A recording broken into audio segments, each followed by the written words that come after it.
Hər vaxtınız xeyirli olsun, dəyərli izləyicilərimiz. Xoş gördük hər birinizi. Allahın gözəl salamı ilə sizləri salamlayırıq. Həmd olsun o uca yaradana ki, yenidən bir görüş fürsətini verdi. Özəlliklə Rəcəb ayını artıq tamamladıq. Şaban ayına qədəm qoyduq. Şaban ayının gəlişi münasibəti ilə sizləri də təbrik eləyirik. Dəyərli dostlar, haqq dostları, keçən söhbətlərimizdə vurğuladığımız kimi, böyük bir aya doğru, ayların sultanına doğru gecə-gündüz məsafələr qət edirik. Əlbəttə ki, Rəcəb ayını boş-boşuna keçirmədik. O ayın zikirlərini başqa, oruçlarını başqa, orada niyyətlərimiz, oradakı ibadətlərimiz, oradakı aldığımız dərslər, xüsusən nəfsimizə qarşı etdiyimiz tərbiyə metodlarını Şaban ayında biraz da böyüdəcəyik. Çünki Şaban ayı artıq öz ruhuna, şəninə müvafiq şəkildə bir ibadəti yaxşı mənada bizdən tələb eləyir. Dəyərli dostlar, hər halda Quran-ı Kərimin ayələrindən birindən ilham alaraq Bəqərə surəsinin 222-ci ayəsində uca yaradan İnna Allaha yuhibbu tawwabina və yuhibbul mutatahhirin deyir. Gerçəkdən Allah tövbə edənləri və pak olanları, təmizlənənləri sevər. Məsələyə bu prizmadan baxıb, Şaban ayını bir sevgi ayına çevirək. Şaban ayını bir hörmət ayına çevirək. Şaban ayını bir Rəsullahın sünnəsinə, Əhl-i Beytin ətrinə çevirməyə çalışaq. Bir insan həyata necə baxırsa, necə düşünürsə, elə də yol qət edər, məsafələri aşar, önündə çətinliklər olduğu zaman Rəbbə təvəkkül edər. Əziz insanlarımız, həyatımızda, həyat yolumuzda, bu səfərimizdə, yəni dünya səfərimizdə önümüzdə ən böyük əngəlimiz bizim nəfsimizdir. Gerçəkdən bizim içimizdə Kəbə evini yıxmağa gələn bir əbrəhə kimi bir düşmanımız var, adına Allah nəfis deyir. Nə qədər ki insan o nəfsin öhdəsindən gələ bilmir, nə qədər ki onu tərbiyələndirməyə çalışmır, xüsusən həftənin 2 günü oruç tutmaq, həftənin 1-ci və 4-cü günü sevgili Peyğəmbərimizdən qalan gözəl bir nümunə orucudur.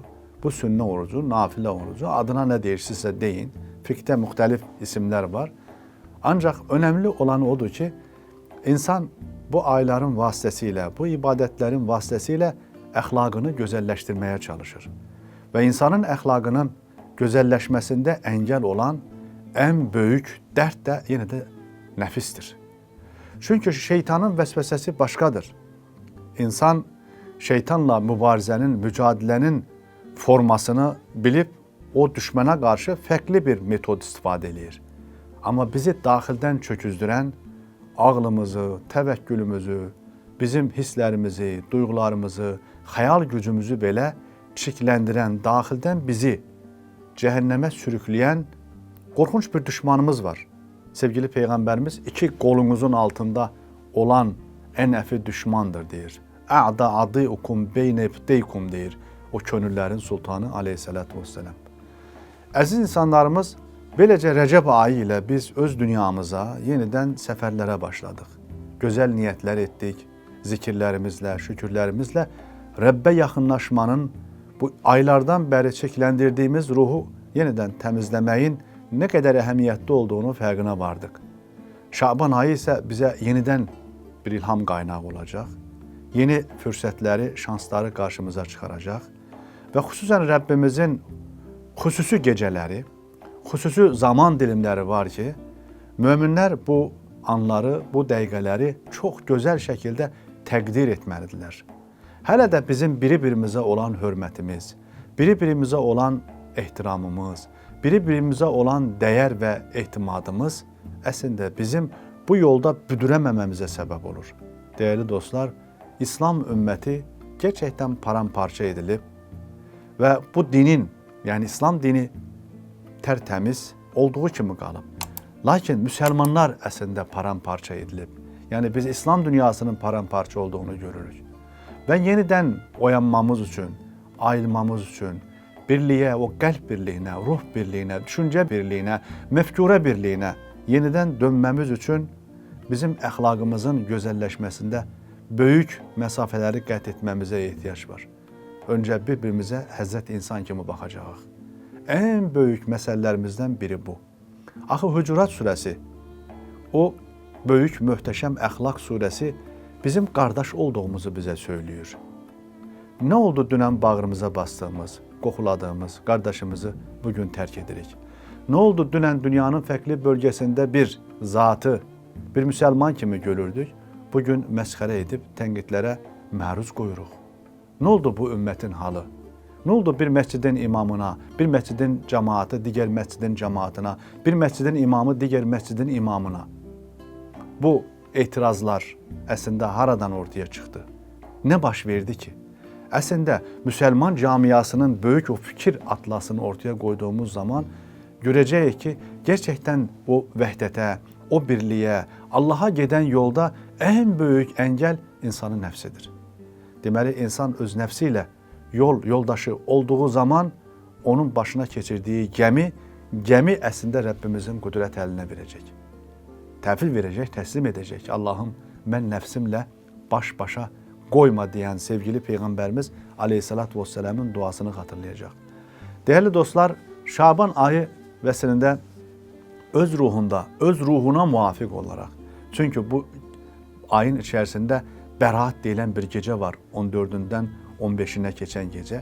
Yəqin ki, bununla bağlı özəl bir söhbətimiz inşallah ki olar və ona görə bugün bu söhbətimizin içərisində ora sadəcə iltimas etdik, amma mövzunu əhatə etməyə çalışmadıq. Amma ümumi olaraq bu ayın bərəkətini, bu ayın şəninə uyğun şəkildə almağa çalışaq. Biz Rəcəb ayının söhbətini edərkən 4 ayın Arbaatun Hurum Quran-ı Kərimdə Tövbə surəsinin 36-cı ayəsindən oxumuşduq. Yəni 4 haram ay var.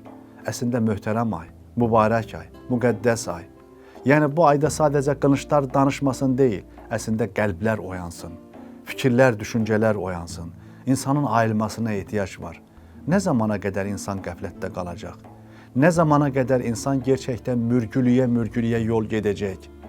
Əslində bu aylar bizə ey Allahın qulu deyir. Nə zamana qədər sən nəfsinin həbsxanasında ağlını çürüdəcəksən, duyğularını çürüdəcəksən? Artıq hürriyyətinə qovuş. Rəbbə üz tut, Allaha yönəl. Fəfirru ilallah. Allaha doğru gedin deyir. Və Quran-ı Kərim bir ayədə söylür ki, fəhəynə təzhəbun. Ey insanlıq, ey bəşəriyyət, haraya gedirsiniz? Yəni bu dünyadan gedə biləcəyimiz başqa bir yer varmı?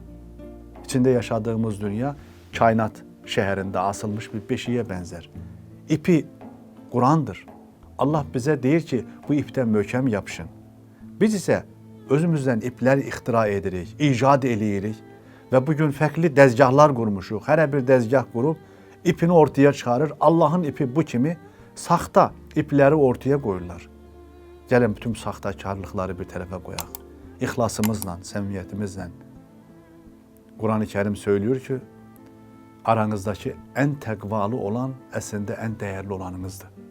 Değerli dostlar, madam ki uca yaradan İnne ekramakum indallahi etkakum deyir. Madam uca yaradan bizdən gerçəkdən mümin olmamızı istəyir, onda biz də gerçəkdən mümin olaq. Onun oxu dediyi yerdən oxumağa başlayaq. O əgər bizdən gözəl qul olmamızı istəyirsə, ona gözəl qulluq edək. Nəfsimizə yox, şərlatanlığa yox, fitniyə, fəsada yox. İnsanlarla bir araya gəldiyimiz zaman gözəl söhbətləri edək. Və qulu, Quran-ı Kərim söylür. Və qulu linnəsi husnən. Bir araya gəldiyiniz zaman gözəl şeyləri danışın. Əgər bizə qeybəti, vəsvəsəni tetikləyən, təhrik edən birisi varsa, onu yanımızdan uzaqlaşdıraq. Ya o məclisdən çıxaq gedək. Qardaşım, məni nə üçün çirkləndirirsən? Məni nə üçün kirləndirirsən? Allah rızasına məni niyə Allahdan uzaqlaşdırırsan? Bu verdiyin mesajlarla məni qəbirdən qutaracaqsanmı? O qəbirin qaranlıq dünyasında olduğum zaman tək başına hesabat verdiyim an mənə yardım edə biləcəksənmi? Və yaxud da mizan qurulanda, axirətin xırmanında, insanlar əli yandımda qalanda, yer, göy, kainat, varlıq aləmi çöküb getdiyi zaman, o zaman mənim əlimdən tuta biləcəksənmi? Əsla yox. O gün şəfaət verəcək tək yeganə bir şey bizim əməllərimiz olacaq. O gün şəfaət verəcək zat Həzrəti Muhammed Mustafa Aleyhisselatü Vesselam'la başlayacaq. O gün şəfaətimiz Kur'an'ın əlində olacaq. Və təbii ki, burada şəhidlərimizin, salih qulların, Allah dostlarının və onların da bu sahədə adımları var və Rəbbimizin izni sayəsindədir. Odur ki, Şaban ayı, əziz dostlar, möhtərəm müsəlmanlar, bizə yenidən bir vəhdəti, yenidən bir qardaşlığı, o gözəl mühiti qurmamıza imkan verir. Şeytanı həyatımızdan çıxaraq, nəfsin tərbiyəsi ilə gerçəkdən ciddi məşğul olaq və özəlliklə qardaşlıq ruhumuzu Həzrəti Muhammed Mustafa Aleyhisselatü Vesselam'ın inşa etdiyi istiqamətə yönəldək. Şaban ayı bir istiqamət ayıdır. Şaban ayı bir tövbə ayıdır. Şaban ayı əslində bir təqva, bir hörmət ayıdır, ehtiram ayıdır. Zamana, məkana, biri-birimizə. Dəyərli dostlar, odur ki, əlbəttə ki, çox adamlarımız artıq niyyət edib. Rəcəbdən bir Quran qirayətinə başladıq. Sadəcə qirayətlə, tilavətlə yetişmirik. Biz yaşamağa üz tuturuq. Əziz dostlarımız, Şaban ayının əslində ruhunu gözəlləşdirən amillərdən biri Həzrəti İmam Hüseyin əleyhissalamın doğumudur. Mübarək imamımızın əslində mövludunu uca yaradan 626-cı ildə Şaban ayının içərisinə yerləşdirib. Özəlliklə Şaban ayının 3-ü onun mövlud günüdür. Dünyaya gəldiyi gündür. Həzrəti Muhammed Aleyhisselatü Vesselam İmam Hüseyin məndəndir, mən də Hüseyindənəm. Mən Hüseyindənəm, o da məndəndir. Hədisin orijinalı budur. Doğrudur, biz o zatların adını qarşısına həmişə imam, sonra adlarından sonra isə aleyhissalam söyləyərik. Onlara olan ehtiramımızı ifadə edir. Çünki nə qədər çox ehtiram etsək, o qədər çox təmizlənirik, paklanırıq. O zatdan bəhs olunur ki, o cəddinin dinini yaşaması üçün canını qurban verdi. Necə ki biz günahlara qəlbimizi qurban veririk, o isə İslamın yaşaması üçün, İslamın birliyi üçün, ədaləti üçün, müsəlmanların istiqamətdən ayrılmaması üçün Kərbalaya qədər getdi. Davasına sadiq qaldı, vəfalı oldu. Vəfalı olmaq nə gözəldir. Əslində örnək buradan deyilmi? Nə qədər həyat şərtləri çətin olsa da, yoldan, istiqamətdən ayrılmamaq, vəhdətdə bir yerdə qalmaq, bir yerdə olmaq, nəfsimizə qarşı ağır gəlsə də, həyatımıza qarşı çətin gəlsə də, əslində həyat fəlsəfəmizi gözəlləşdirən, bizi birləşdirən İslam. Əslində bizdən bu vəhdəti istəyir, bu birliyi istəyir. Odur ki, mübarək imamımızın mövlud münasibəti ilə bütün sevənlərini təbrik edirik. Ümid edirik ki, insan əslində həmişə söylədiyimiz kimi 2 dəfə doğulur. Bir dəfə biyoloji olaraq anadan doğular. Bir də insan əxlaqan, imanla doğular. Gerçəkdən elə bir iman edək ki, o iman bizi bütün qaranlıq dünyamızı işıqlandırsın. Bu dünyanın içərisindəki təlatümlərin, faciələrin, müsibətlərin üzərindən aşıb keçmə gücünü nəsib eləsin. Əslində iman çox önəmli bir bağdır. İman çox önəmli bir nemətdir. Təqva o imanın qalasına çevrildiyi zaman insan çox əxlaqlı, çox səbirli, çox təmkinli olur. Sözü hikmətə, qurduğu cümlələr insanı 7 qatından keçir. Səmimiyyət, ixlas, təvəkkül, o gözəlliklər, feyiz, əslində Rəbbimizdən gələn səkinə, o məna aləmindən sinələrimizə axıb gələn hikmət nuru və bütün bu gözəllikləri əldə etməmiz üçün əslində Şabanın o qapısını açıb, gerçəkdən onun o mübarək gözlərinə doğru baxmamıza ehtiyac var. Çünki nə qədər biz bu yolda səmimi olsaq, nə qədər bu yolda ixlaslı olsaq, uca yaradan bizə Qur'anını dost edəcək. Dəyərli dostlar, Şaban ayı qoy bizim Qur'ana dost ayımız olsun. Biz nə qədər Qur'ana dost olacaqsa, Qur'an içindəki hikmətləri, batini sirlərini, əsrarını bizlərə açacaqdır. Yaddaşımıza, hafizəmizə hopacaqdır. Və biz gerçəkdən əxlaqımızı Həzrəti Muhammed Aleyhisselatü Vesselam'ın əxlaqına bənzədəcəyik.